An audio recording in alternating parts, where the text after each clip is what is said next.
This morning we have Professor Veena Sahajwalla to speak about her microfactory. Welcome, Veena.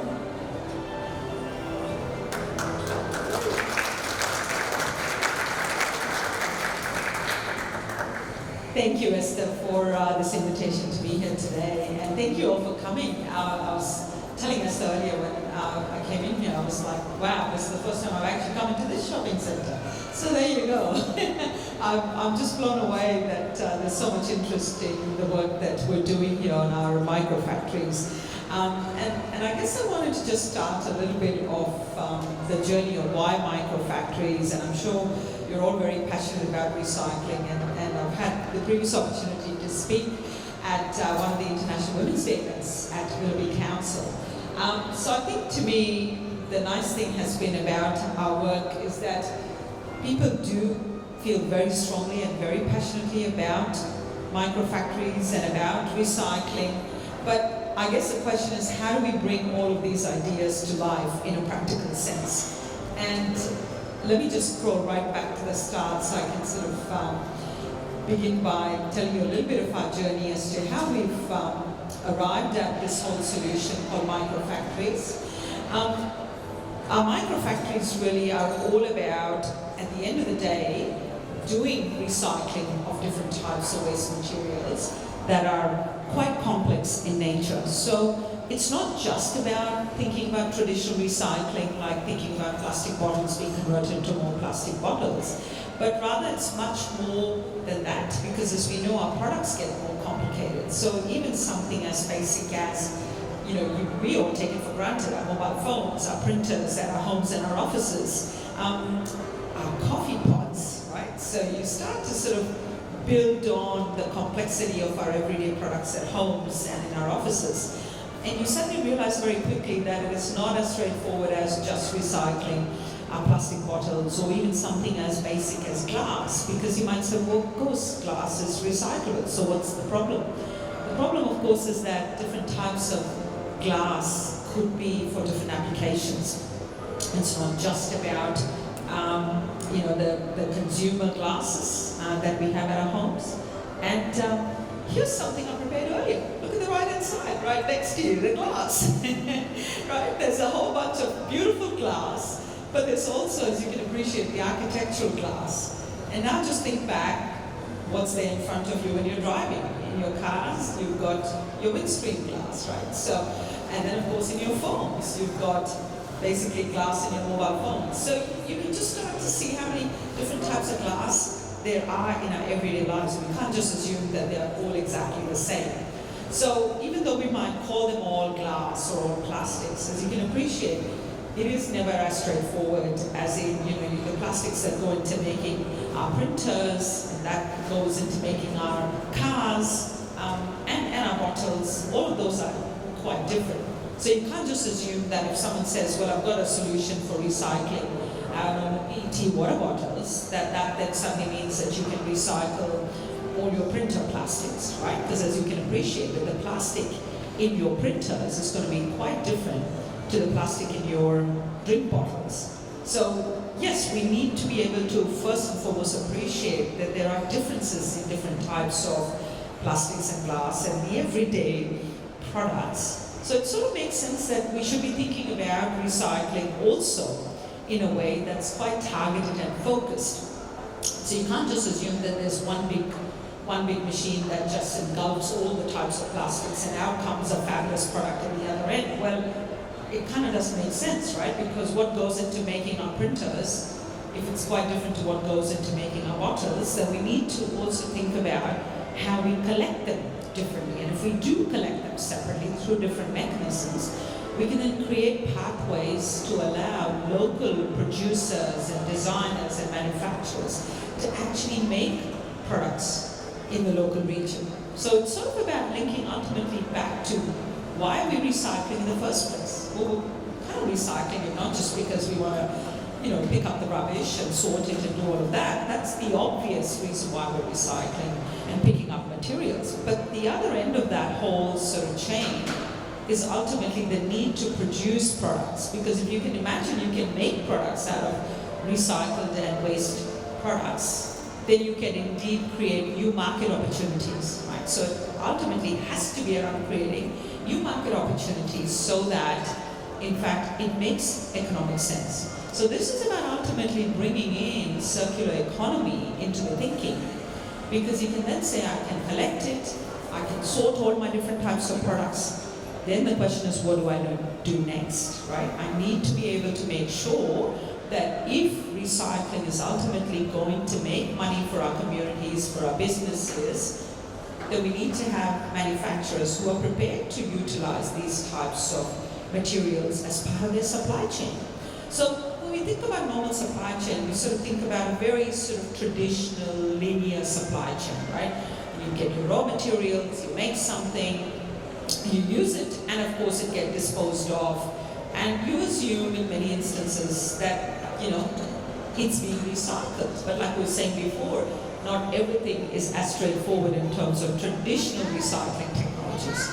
So the reason why we've developed this whole new science called micro-recycling science is because we want to demonstrate that even from complex products, even from products that might be, let's say, the plastics that's present in our printers, the cartridges that's present in our printers, which has got all the black toner powder on it, even complex mixtures can in fact be recycled if we have the science to enable that to happen.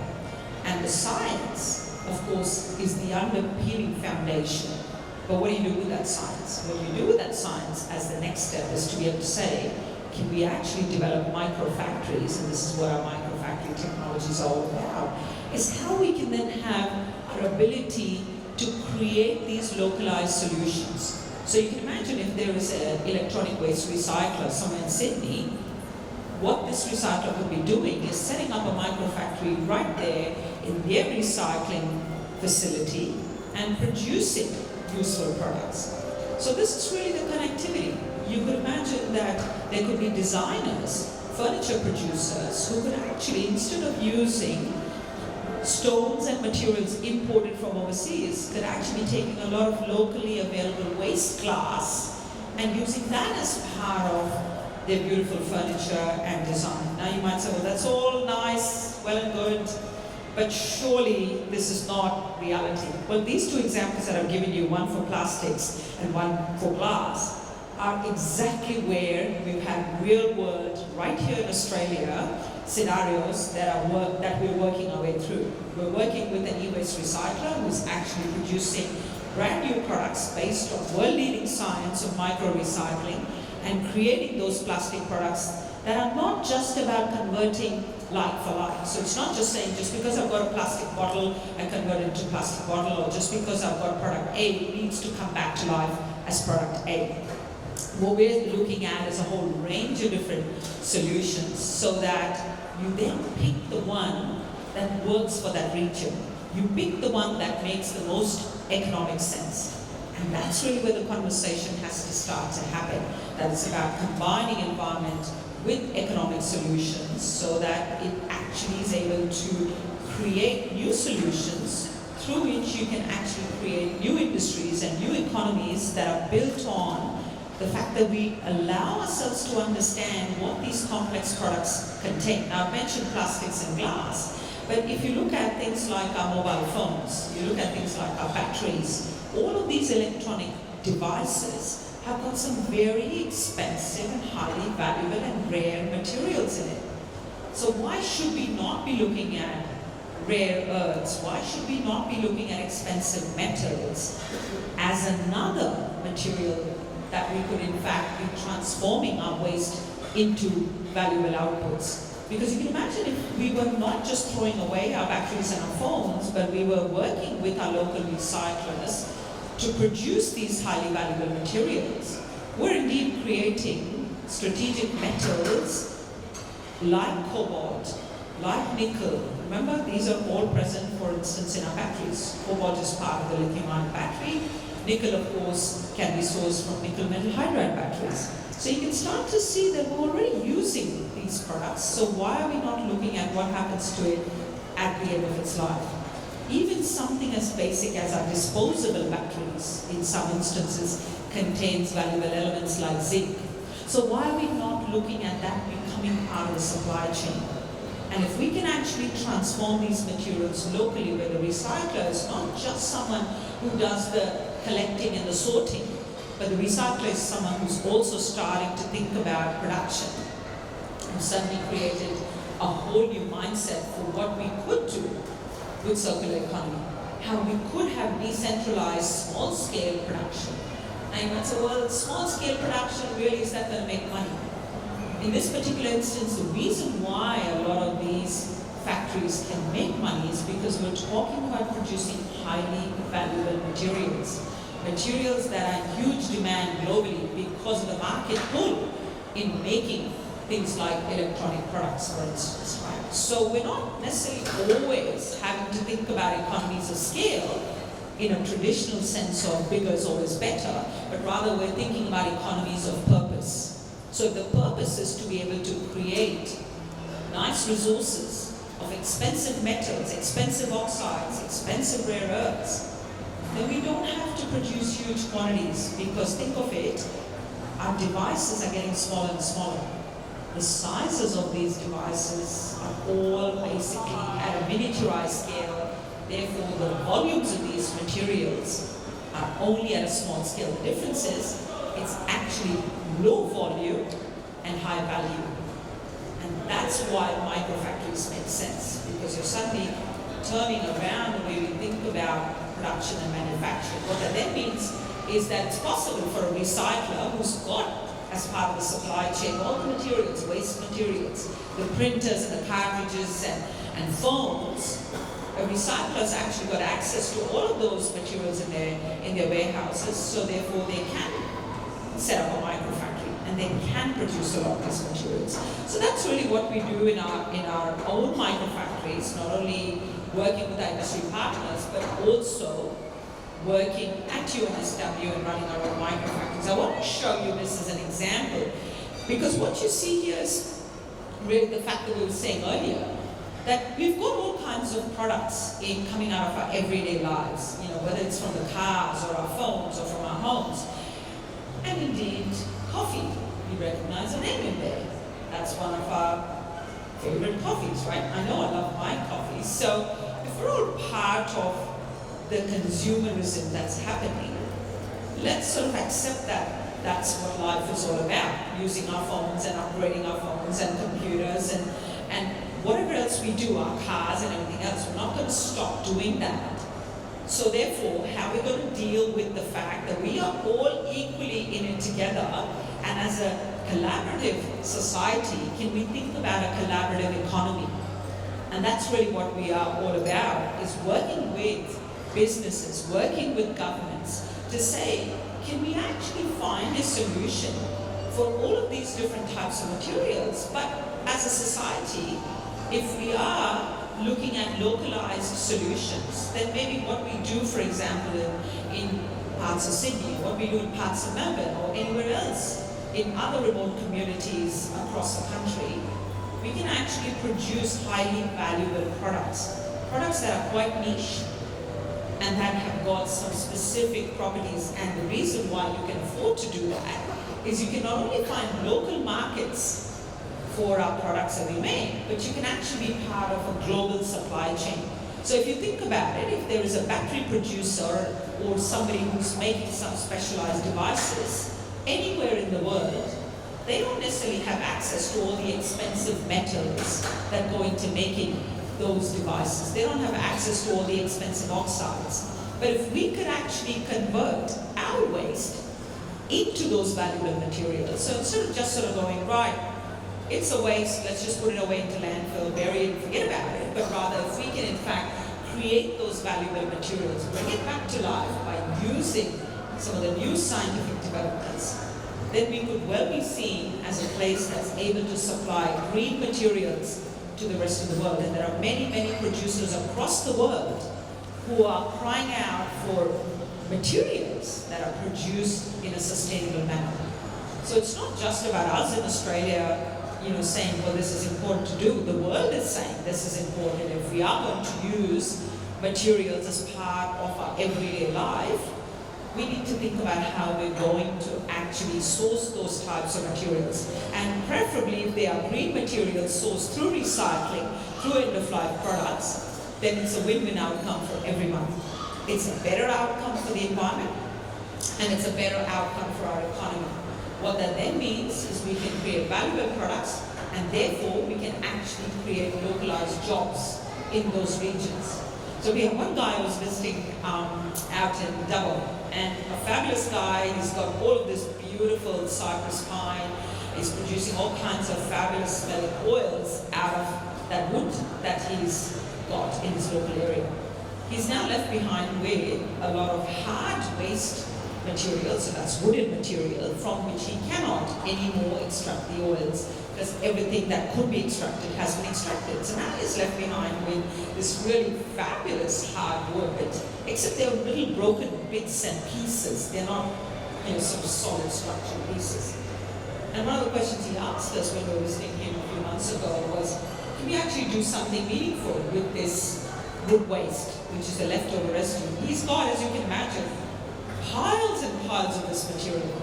Now imagine what we're doing together. This is what a fabulous collaboration is all about, is working with him to incorporate some of the waste plastics into this wood waste that he has, and creating alternatives for beautiful particle boards and walling applications out of his wood waste.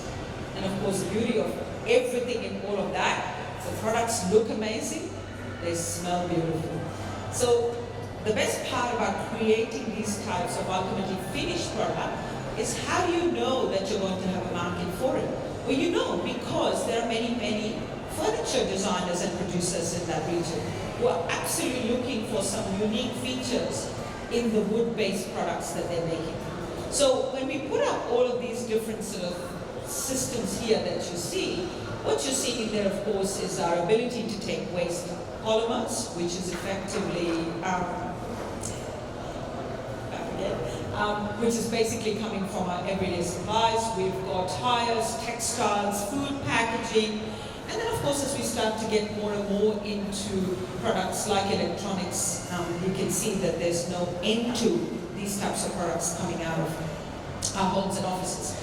The green is actually showing you on the outer, it's showing you all the different industries that we partner with. And these are all local industries right here in Australia who are keen to take on some of these exciting new solutions. So it's not as if we're suddenly thinking, well, it's a waste and therefore no one really wants it. People are willing to use products made out of waste as long as it's got the right qualities and the properties. So the key word here is, can you actually make products that have got the right quality and the right properties? And this is why, of course, when we talk about building products, that I was telling you earlier about the example of the cypress pine from Dublin, it's not as if we're making something that's poor quality and it's going to fall apart.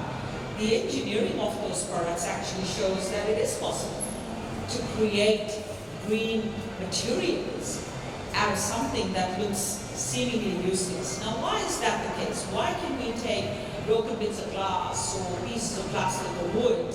Because we're not necessarily looking at these materials from a macro point of view. We don't just see a window glass and go, right, it's broken, therefore it really is no longer useful. Just because it's come to the end of its useful life as a window glass doesn't mean that the materials in it are useless. The fundamental molecules in those materials, the polymers and the wood, all of those molecules that are there, those molecules, they don't die just because at the macro level, the product has fallen apart. How do you actually take those fundamental building blocks and bring it back to life again? Is by actually thinking about new ways in which we can manufacture products. So by imagining that you can have these smaller broken bits of glass, little pieces of wood and plastics and so on, and if you can actually find interesting ways in which you can combine them so that you can actually bind them together and create a whole new macro product, means that ultimately there should be none of these materials going to landfill, because the science should actually tell you whether it's strong enough for a particular application. So if you create a new product, You only go down that pathway of a new product if it makes sense from an engineering point of view, if it's actually strong, if it's got all the right properties for a given application. So what if we wanted to now produce out of waste textiles, and this is some of the things that we're doing, walling applications where, yes, our old clothes can get incorporated into different types of walling applications. And yes, it can be done. It's back to that same point again, that the basic fibers and molecules that are present in our old clothes, they don't die, they don't disappear. Just because a piece of clothing has fallen apart doesn't mean that those fundamental molecules have suddenly died away. In fact, we can take those fleeced materials out of our old clothes, and that's exactly what we've done. We've created walling products. And these walling products, believe it or not, have got fabulous acoustic properties. So we might just think, well, you know, do we really want these beautiful tiles made out of clothes and glass and so on? Well, not only do they look amazing, and I'll probably come and show you a few of those examples, but the point is that they actually perform a very important function. And that's really the point when we talk about recycling. It's not just to see it as, well, you know, we have to do it because, you know, it's a nice feel-good thing to do. But rather, let's set our standards high, and let's say that we are going to be able to produce products because they actually perform well for a given application. It's only when we look at it from the point of view of application and its performance and quality that it's going to make economic sense. Because end users, if someone who's building and doing refurb and fit outs in their homes or a shopping center like this, they would want to use beautiful looking products that also perform well. And so that's really the key, not to compromise on the quality and not to compromise on the performance of these materials. So in all of this conversation, what we're saying is we're redefining that supply chain. So to some extent, we all are part of that whole circular thinking, right? If we can make it happen. So you can imagine on one side, you've got resources, local governments, recycling centers, waste management, not-for-profit organizations, the many salvos and so on. Everyone who's part of the whole thinking around the materials that they have as part of their everyday business. Now, you can imagine if your designers and producers can actually take some of those materials, use those in production, and ultimately all of us as end users who are willing to look at some of these innovative solutions, and we're willing to play a part in saying, I'll show you again some products that actually make sense. So here's how we can all be part of the change. Thinking about a whole new supply chain where our end-of-life products are not just seen as a problematic material, but rather just simply seen as part of a supply chain. Yes, it's come to the end of its life. What can we do with it? Can we make building products? Can we make furniture? Can we actually work with designers like furniture producers who might be interested in looking at these products? And of course, again, it's not for someone like me as a scientist and as an engineer to make that decision. I have to go back and work with the designers, the furniture producers, and I have to get their feedback. Yes, it's about good quality, but as we know, it's also about, in design, it's got to appeal to the customer, right? So the furniture designer can tell us whether they feel that there will be a market for it. So yes, when we talk about these supply chains, what we are talking about here is we're talking about our ability to inspire the market, to inspire the customers. And we need everyone in that supply chain. The critical element in there are designers and producers. Can we actually all work together in this whole new supply chain? And that's really the question here. So what the Smart Center's vision is all about is to be able to say, one, can we make value-added products? Can we do it in a way that it's localized so that that decentralization of our production means that we're going to save on transport costs? It's no point saying to someone, oh yeah, there's a factory at the other end of the country and it's going to cost you $500 a ton to get your materials out, right? It just doesn't make sense. So again, we've got to think about localized solutions as much as possible. Everyone's got waste plastics and glass, so why are we looking at transporting our waste away over long distances? So if we can actually start to do that in a local way, we can also boost our local economies and local jobs. So that's really what microfactories do. They are really about looking at an opportunity to do things locally on a niche small scale that allow us to create, most importantly, value-added products. So our green materials, by definition, of course, have to think about how we go beyond the traditional 3 R's of reduce, reuse, recycle. So we talk about this as the 4th R of reform. And why do we have to talk about reform? Because as we recognize, not all materials can be converted into the same product over and over again. And those are the challenges we've got to live with. Our products are complicated, they are mixtures. So we need to be able to understand how we're going to reform them as long as we're creating a product for which there is a market. It's no point saying, well, I've made this recycled, I don't know, looking at a flower pot there, not that that's made out of recycled flower pot. It's not like, we're just making a little sort of recycled product that ultimately doesn't perform well, or it falls apart in a month or 2. That's not really creating value. That may well be seen as perhaps we might be wasting too much energy making products that don't last long. So let's think about quality in our products, and that's really what this is about. It's about creating green materials that are value-added and that are innovative. So in all of our journey, of course, as I was saying, we do work with our industry partners, and of course, ultimately, we've got to show that we can not only develop the science right here in Australia, the micro-recycling science, we can actually work with industry partners, and we can do pilot trials. We can also work with local governments, councils, to do small-scale deployment of technologies that allow us to set up educational and pilot facilities. So that sets up a whole new way of inspiring businesses and making it so that businesses actually are motivated to create new technologies built on the science that we are developing right here in Australia. So it's about ultimately making sure that the value of our materials remains in our economy, and again, that's what circular economy is all about. So this is what we were talking about. What do we mean by 4R? We recognize that products are complex. We need to, of course, understand how we're going to be really innovative in our approach.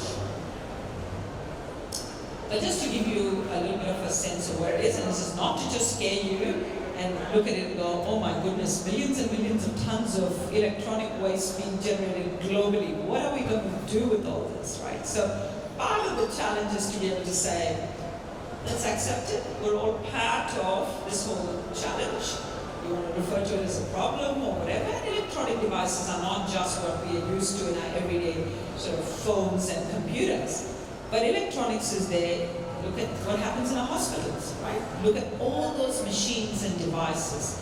So it's just about everywhere. Therefore, we need to recognize that globally, this is an opportunity. And yes, Australia might be relatively small in the total amount of e-waste that we produce. But look at kilograms per capita. On the right-hand side, what you can see there is Australia's got about 25 kilograms per capita in terms of the waste that we are generating. So we actually love our tech devices, right? No surprises there. People having, anyone who doesn't have a mobile phone. I don't know how she manages to do things. Surely there must be something else electronic in your life. Computer. So I guess it doesn't matter whether you drive a car or not, whether you have a phone or a computer. The point is that it is in our everyday lives. And so what we are saying here is that let's look at this as an opportunity that Australia can lead the world in. If we've got all of this fabulous science, the whole notion of science and microfactories allows us to do something fabulous with this opportunity. And why is this such a massive opportunity? As you can see there, UNEP has already shown that the value of the embedded resources in our electronics is in the order of billions of dollars. So if we're not creating that value right here in Australia, well, somebody else is creating it somewhere else.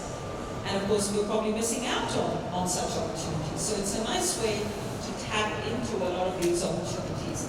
Here's an example of, sort of waste, and I, again, don't need to show that to you, but what we are seeing here, right in the middle photograph there, is basically a picture of a warehouse right here in Sydney that is effectively collecting a lot of the waste. Now, Some of these videos are not playing, my apologies for that, but a lot of these videos are there on our Smart Center's website. So if you were interested in looking at where does your TV and phone and computer end up, and what are these businesses doing with it? So at the moment, yes, there's a fair bit of collection system that is already in place. The next step is how we partner with these businesses to create value for the country. So of course you might have heard of last year that there was sort of this sort of recycling crisis, and of course there was a fair bit of uproar in terms of when people realized that, oh, wait a minute, our waste used to go to China, and now they're stopping our waste from coming. I mean, it's not where it ends up overseas, whether it's China, Malaysia, India, Indonesia. It's more a question of saying, well, why are we not processing right here on shore? Why are we not creating those valuable materials right here? Are we missing out on an opportunity? And I think, to me, that's part of the bigger picture thinking, is let's look at the opportunity. Let's not miss out on what the future might need in terms of these valuable materials. So this is what, of course, we are now confronted with, is the reality is that we had that ability to send our materials overseas. Clearly, we are not able to do that in most instances. So therefore, we need to be able to understand how our recycling actually delivers valuable products for our consumers, which means our recyclers have to think differently. Our recyclers have to actually think that they can become producers. And so this is what we've been talking about, the 3 Ps, the profit, people, and our planet. We need to think about how we can bring all of that together. And if our products are getting more complicated, like our devices, our communication devices, like our instruments in our hospitals and so on, well, we need to be able to understand that where is the supply chain for a lot of these different materials that come from. Things like rare earths are present in our batteries, in our hard drives. You can't actually make these products unless until you have access to some of these valuable materials. Why can't we be part of the global supply chain? Here's an example of a microfactory at UNSW. So this one basically is a microfactory that we're operating. We have 2 of them. This one is a smaller version. You can see, of course, it's all fitting into a fairly small area. In this instance, it's 50 square meters. So we are producing different types of, you can see a robotic arm coming down from the roof. We're using different types of automation and robotics, and we've got different machines, and that's really what a microfactory is all about. Sorry to disappoint you if you expected a microfactory to be this dirty kind of, little sort of chimney spewing stuff. It's not. It's actually quite exciting because it means that you can really have, as you can see on the right hand side there, a lot of our end-of-life electronic products coming from our university. You can literally take these different systems and parts and components, and you can start to unpack it and understand at what point do you need to apply different modules and different systems. And of course, the reason why it all makes economic sense is, like we said before, you are going down the path of producing valuable materials, and that's why it makes sense to do it on a small enough scale, and of course, producing valuable materials and working in partnerships with businesses so that businesses can actually start to do this in their own factories. Okay, so this is an example of what we have done. We've basically got our printer waste, so this is basically our everyday printers on the left-hand side there. That's our plastics coming out of our printers. We've got, in the middle there, those filaments. We've made these plastic filaments out of that e-waste. We've then taken that plastic filament and we've shown that it's such good quality material. Remember, most of those plastic filaments are utilized in Australia for 3D printing. Where do we source those? Majority of those plastic filaments, most of those could well be imported into the country. But we've actually shown that you can make those plastic filaments by using e-waste plastics, and they're of such good quality that on the right-hand side we've got our own 3D printers, and we're actually printing our products using those plastic filaments coming out of waste directly. So that's really what a microfactory is all about. You can actually set that line up in that small area of 50 square meters, and you can effectively go from waste plastics, converting them into filaments, for which there is a market value, and I'll show you in just one moment what those filaments actually cost if you were to go and buy them. But But the important point is it good enough quality that it can in fact be fed into 3D printers for printing products? And the short answer is yes. So we get lots and lots of businesses who make all kinds of really cool niche products, and in some instances really high value 3D printed products, who are asking us for more sustainable filaments. Yes, they can go and import filaments from overseas, but they'd much rather do it with our green filaments. And that's really why I'm making that point about the fact that end users already switched on. In a way now, the call to action lies with all of us as community, as our local governments, to say, can we all work together in making sure that we're part of that supply chain? Because we know end users are ready and willing to take up. So as I promised, I told you that I'll be showing you what these filaments look like. Different colored filaments in this instance. You can see, of course, right there. The price, $30, can go well and truly above that per kilogram. So you're taking something that is a waste that in many instances councils have to pay to get rid of. We're now talking about a product that is worth a lot of money. And of course you might say, well, where's the market? Well, just look at how many 3D printers are there all across the country. From schools to universities to manufacturers, from big to small manufacturers, SMEs, anyone and everyone who wants to start to produce these products out of high quality plastics is looking at 3D printing as a technology. That's really what microfactories are all about. It's creating that ecosystem where we can all be a part of the solution, we can all be part of that supply chain. And that's where things will turn around. Just think about how life has changed completely in terms of our ability to have our computers that are so powerful in a small miniaturized size. You know, the days of the old-fashioned sort of large, huge computers and so on are no longer there. That's obsolete. So think about how life could well be changing in the future when we think about manufacturing a small, decentralized scale and doing really powerful stuff in a small region. So anyone in any part of the world can actually be producing a lot of these types of products. And of course you can see down there are 3D printed products that we make, from really complex parts to, of course, very, very simple everyday things. You can see the kind of line we have. That's a microfactory line in the middle. So it is all possible. And scalability, both up and down the scale. It's not about getting everything bigger and bigger. It also may mean that in a small regional town, you can actually set up a smaller unit, a smaller microfactory line to be able to produce those types of filaments.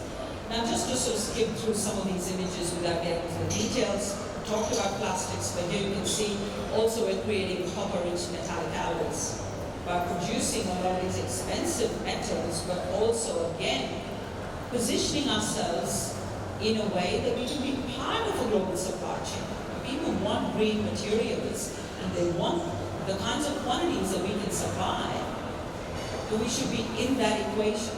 And that's really the whole point, that the metals and the materials that are there in our electronic waste, our circuit boards, are actually extremely high quality. So that's the irony. We look at our circuit board and we actually say, well, that's part of the waste. But you know what? For it to become a metal that went on the circuit board, that went into our devices, our computers and so on in the first place, those metals had to be refined and had to be produced in a really high quality form. Why are we not taking advantage of that highly refined material and converting that into better and better alloys, or alloys that can be fit for a whole range of different purposes? So that's really where, from our point of view, we're making the point that a recycler, two opportunities right there. A recycler sending it off to a producer overseas and the product's coming back to us. Or, as you can see on the right hand side, a recycler becoming not just a recycler to do sorting, but operating factories, which then allows us to supply into both local chains right here, but if we could, in fact, also turn the tide around, start to see if we could be exporting some of these really fabulous materials. So I'll just skip through all of that in the interest of time. We'll be looking at, as I mentioned to you, waste batteries. We talked about waste plastics. And of course, the all important thing that we can all relate to are waste drones. Think about massive, massive quantities of waste that ends up in landfill right here in Australia. Those numbers there are absolutely mind-boggling when you start to talk about, 90 plus million tons per annum, right? So it's just mind-boggling, and of course it's not just an Australian problem, it is a global problem. So I would love to be able to imagine that some of these waste clothes which have got the right properties would end up in producing those acoustic tiles that I was telling you about earlier for different types of walling applications. So I want to, of course, just tell you a little bit about the UN Sustainable Development Goals. For instance, where we would fit in the work we do is goal number 12, responsible consumption and production. But then somewhere in there before that is also number 11, which is sustainable cities and communities. So you can start to see that when you actually dig deeper and start to work together as a collaborative, community-based activity and businesses that are locally able to take on a lot of these new ideas, we are actually helping us as a country at a higher level deliver on some of these UN Sustainable Development Goals. And part of the nice thing about a solution like these microfactory solutions is that they can in fact be deployed anywhere in the world. So imagine if Australia could be leading the world in this space where we're developing technologies that can also be exported and help others in the world as well. So look, in the interest of time, I'm just going to skip through all of these slides. I'm sorry that all of our other technologies I haven't had the time to tell you, but we've recycled millions of tires in the process of making steel, again right here in Australia and globally. So our green steel technology has been exported to different parts of the world like UK, South Korea, Norway and so on. So again, those are examples of waste tires. Okay, it's an everyday thing, but guess what? Everyone has the same problem. So it's not as if we're the only ones in the world with this problem. So that's where you'll see some of the sort of video footage that's coming out of our furnaces in our labs at UNSW. And that just basically shows that what we've discovered in terms of science, which has then been applied into practice, works well. And that's really the importance of doing high quality, world-leading science. So look, I'm sorry, I'm going to have to sort of skip through some of these. But all of this is really part of some of the work that I was telling you about earlier with batteries and producing highly valuable products. So let me come to the last part of the talk. I want to leave you with some food for thought. In this case, the building products that I've been telling you about that we're producing out of our own microfactories. So remember I was telling you about alternatives to traditional particle boards. So on the bottom right corner you'll see there the sustainable particle boards that I was telling you that we're producing out of plant waste. So that's an example of how we can incorporate products where we don't have to incorporate nasty chemicals. So that's really the point about all of these products, that it's about knowing exactly what goes into making these if we can make it locally. And we can actually customize it for different applications. On the top right corner there, we've got the glass-based products I was telling you about. So these are all green ceramics that we've shown that glass has got inherently beautiful qualities, very strong, so that we can produce these products. On the top left-hand corner, I was just telling you about are those acoustic panels, and those are made out of waste textiles, and we've combined those with, in this instance, you can see waste wood. So the fabulous thing about bringing waste wood and textiles to life, as you can see from some of those products, that you can really incorporate some pretty amazing, beautiful colors. So there's all of these other positives that can come out of what can be done with our microfactories, example of creating different types of building products. Of course, I don't need to sort of tell you what these are. I'm sure you sort of can relate to it. We all can relate to it. We're all, again, part of whether it's about our mattresses or carpets, furniture. All of these are part of our end-of-life products that we all contribute to. So these are examples of some of the products that we're making, these acoustic tiles, and you can see on the left-hand side there that we've got, the ones that come in different colors. On the right-hand side, you're seeing wood and the textile that has actually been broken down into those tiny, tiny fibers. And it's those fibers that then get incorporated into those products that you see. And of course, a lot of the research that we talk about, this research has to be published. That's exactly what we've been doing over the last many, many years. We've got to be able to show the credibility of your research by publishing it in peer-reviewed, globally leading journals so that we can actually demonstrate our leading role in this scientific endeavor at a global level. And that's an important foundation on which we can build. So some more examples there. We've taken different types of polymers. You can see, of course, schematically how these processes are deployed in our microfactories, whether we're using them in fleeced form or fibers. The technology allows you to create new products. In this case, we're combining coffee waste, we're combining waste coffee cups, and waste textiles with wood. And of course, in the top, I was telling you the example of the pine waste. So all of these just show that there are inherently fabulous qualities in these materials. Let's take advantage of these qualities. The fact that you can incorporate waste textiles and get some fantastic acoustic properties. The fact that you can take waste glass and produce panels that are really super strong. All of these are properties that you can actually take advantage of by combining different types of end-of-life products. So, why should we call it a waste? We should be calling it a resource, right? That's really what this is all about, and ultimately it helps us. This is that beautiful Australian cypress pine product that I was telling you about from Double, where we combine those as part of developing this new product in partnership with this SME, this small business out of Double. So examples of what can be done at a localized level. And if we can do this in Double, if we can do that at UNSW, one of our own microfactories, I think we can pretty much do it anywhere in the world, right? So that's really just an indication that we can do some of the work we're doing with coffee cups and coffee grounds. We're incorporating those into our products as well. Just judging from how many coffee shops are there in this complex here, I'm sure there's a fair bit of coffee grounds that we could be incorporating with glass and creating. I know those are my favorite because I love my coffee, so it constantly gives me the nice coffee flavor. These are some of the panels that we made where we combine glass with coffee cups.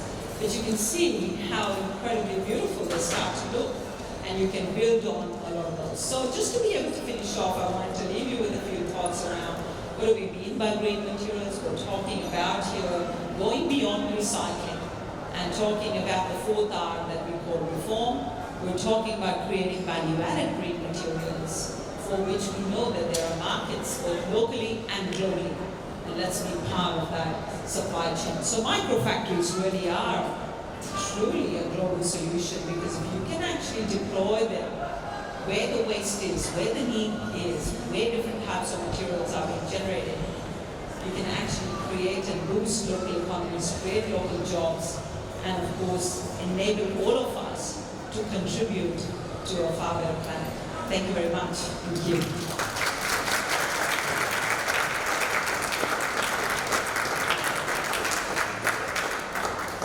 I'm happy to take any questions if people have any. Yes. Did you want to tell? Thank you. Two questions. Practically speaking, how far away are we really from this micro-recycling that you explained this morning? And secondly, what's the potential to recycle and recycle products at the end of their useful life? Sure. So the products that we talk about, let me just give you the plastics example. Our industry partner, I'll show you some of the filaments that we are making in our own microfactory at UNSW. We do have Australian electronic waste recyclers who are setting up their own microfactories using this IP that we've created both in Sydney and Melbourne. So different types of products that are already being produced. The line in Sydney is up and running, and we are already doing trials. So needless to say, I would imagine that within about a year or so, it will be, selling those products.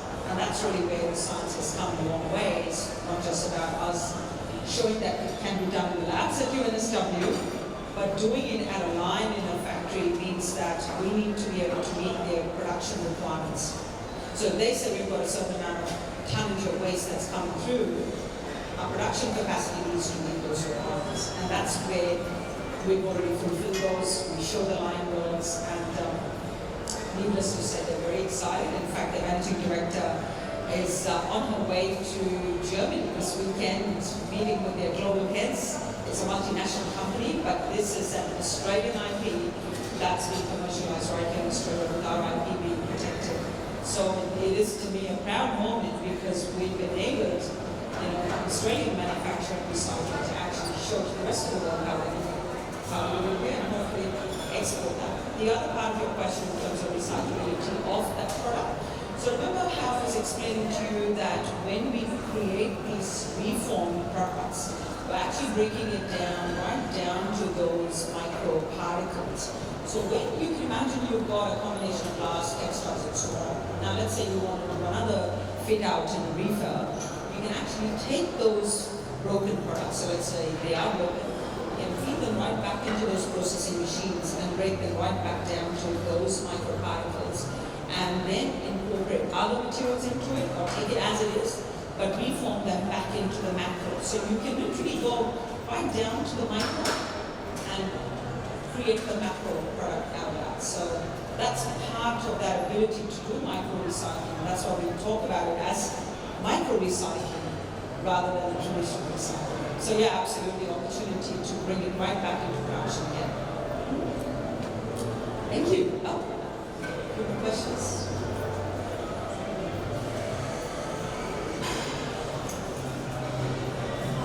What are the research and engineering field lacking that's slowing down companies' shift towards more sustainable practices? At the end of the day, in all of these things, I think for any business, it's going to have to always be about making economic sense. And I think if you can show to businesses that there is a longer-term economic opportunity, businesses are going to be really excited. And if it's an opportunity to do something that's innovative and world's first and all of that, then I think it's an exciting opportunity for businesses to achieve that outcome. I think there was some questions there. Thank you so much, Veena. It's really a fascinating talk. Just to understand the scale of it all, how many of these microfactories are currently deployed or installed, and what would it take to up it by a bit? Yeah. So I guess at the moment, as I was saying earlier, we do have industry partners in Australia who are taking it on. What would it take to kind of escalate the uptake of these? I think part of the conversation has to be, like I was saying, at the local government, community levels, where we need to have support in the way we collect a lot of our waste. So if we are talking about, the coffee pots, waste glass, our pumps, all of that means that if we can do more at the local level, then the production sort of supply chain where it ends up, it makes it a lot simpler to be able to take it to the producer. Because what we are really doing is creating a valuable resource for the end users. So I think part of it is, yes, as much as we like to have businesses come on board, which is I'll show you here, we do have a lot of business partners, but I think also part of this is that collaboration between local governments, communities, to implement it. But I know you've been waiting to ask a question. Yeah, go for it.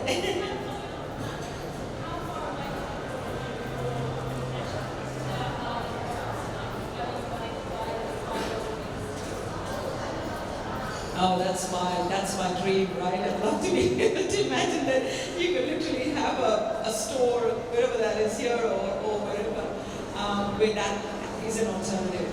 So part of that example of that filaments, our industry partners at the moment looking at that ability to market some of these products. So the nice thing is a lot of our local recycling partners are not just looking at making it, but also thinking about that next step in terms of marketing. So it may well be that it just becomes an alternative pathway into market, which I think is important, and then consumers can decide which one they'd rather have. Right? So I think it's yes, part of it is having conversations like this so people are aware that these products are obviously being produced right here in Australia.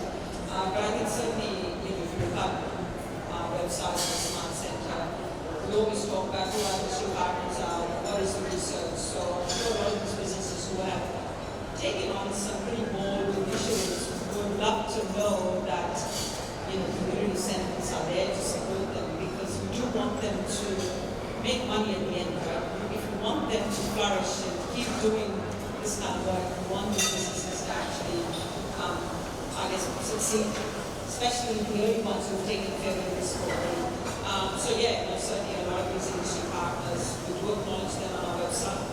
Of course, Chatswood is not around there. So studying, we're working with our partners, and a lot of consumer partners have also approached us. So it's not just manufacturing partners, but a lot of consumers who want to buy them have approached us. So for example, the flat panels that I was talking about, the glass ones and wood ones and so on, there are lots of retailers who approach us saying, could we make some special niche ones for them? So we are doing some of those that are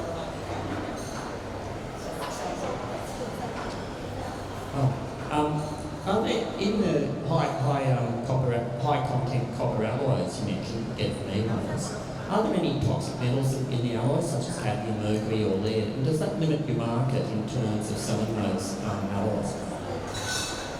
Yeah, very good question. In fact, what I didn't get into talking about is how our technology is so different to traditional smelting.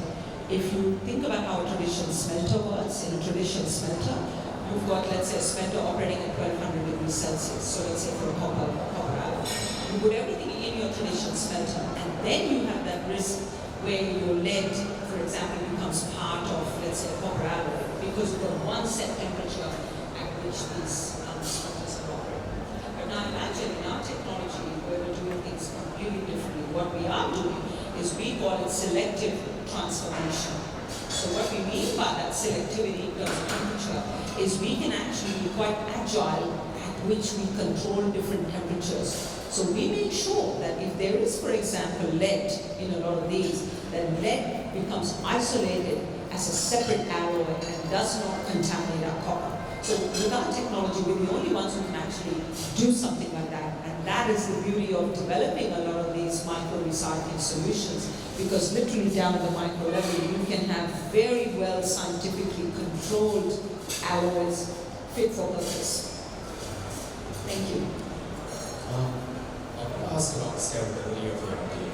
Yeah. I think it's really disruptive, but also, since this is quite a lot of intellectual property goes into all of this melting down of all of these ingredients, how does that become available to the owner of, say, a microfactory? There's a lot of knowledge that needs that and a lot of training that needs to be done. Sure. So I guess, the short answer is we look at globally what happens to technologies as technologies are developed and disseminated to end users. And I think this is where, of course, at UNSW, we are smart about protecting our IP, absolutely. These are all patented technologies, and we have to. We need, at the university, Australian R&D that needs to be protected, so that when you've got businesses who want to take on any of these ideas, they come to UNSW and they have to basically get a license to operate. Yeah, absolutely. There's no question of that. This is how we're going to help businesses. It's no point having an IP that everybody then just takes off. Whereas the ones who want to do the right thing is the way we protect our IP and have a market advantage. So we do want our research partners who have been supporting, like I was saying, many of them supporting research for a long time, to have market advantage. So being able to come to us and to be able to work with the university in terms of securing licenses. And that's part and parcel of how businesses do this globally. So yeah, we're taking on a licensing model as well. Thank you very much. Thank you.